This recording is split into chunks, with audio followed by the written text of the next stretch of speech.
4 अंकों की छोटी से छोटी संख्या जो 8, 10, 12 से विभाजित होती है।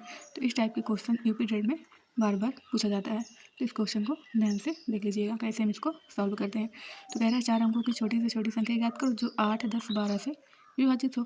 तो हम क्या करेंगे, इनका हम एलसीएम निकाल लेंगे। तो देखिए यहाँ पर हमने 8, 10 और 12 का हमने यहाँ पर एलसीएम निकाल लिया है। तो देखिए एलसीएम कैसे निकालते हैं, हम छोटी से छोटी संख्याओं से डिवाइड करते हैं, फिर जब तक कि वो क्या हो जाए, एक एक ना हो जाए।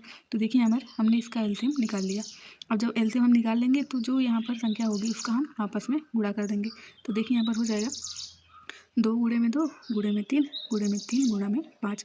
अब इसका जब हमने गुणा किया तो कितना निकल कर आ गया, 120 निकल कर आ गया। अगर हमसे क्वेश्चन में पूछता कि 3 अंकों की छोटी से छोटी संख्या बताइए जो 8, 10 और 12 से डिवाइड हो जाता है, तो हमारा क्या हो जाता, 120, और यही हमारा आंसर हो जाता। लेकिन यहाँ पर कह रहा है कि 4 अंकों की छोटी से छोटी संख्या फाइंड करिए। तो देखिए हम 4 अंकों की छोटी से छोटी संख्या कैसे फाइंड करेंगे, हमें 3 अंकों की छोटी से छोटी संख्या मिल गई जो 8, 10, 12 से क्या हो गई, डिवाइड हो जाती है। ये जो हमारा एलसीएम निकल कर आया है जो कि 8, 10, 12 से पूरी तरह से डिवाइड हो गया है। अब क्या करेंगे, इससे हम ऑप्शन में जो दिया है उसको डिवाइड करके देख लेते हैं। जो भी इनमें से कोई एक डिवाइड हो जाएगा वही इसका आंसर हो जाएगा। तो देखिए अगर हम 120 का 1000 में डिवाइड करेंगे तो क्या ये इस 120 से डिवाइड होगा, तो देखिए 0 से 0 कैंसिल हो जाएगा, 12 से 100 नहीं कटेगा। तो यानी कि ऑप्शन ये हमारा रॉन्ग हो गया। अब देखिए इनमें से छोटी संख्या कौन है, 1040 है।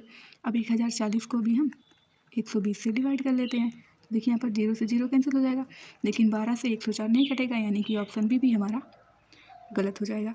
अब देखिए इन दोनों में सबसे छोटी संख्या कौन है, 1080 है। तो हम क्या करेंगे, 1080 को हम 120 से डिवाइड कर लेंगे। तो देखिए यहाँ पर 0 से 0 कैंसिल हो गया और ये क्या हो जाएगा, 12 9 में 108, 9 बार में ये पूरी तरह से कट गया, यानी कि ऑप्शन सी हमारा यहाँ पर सही हो जाएगा।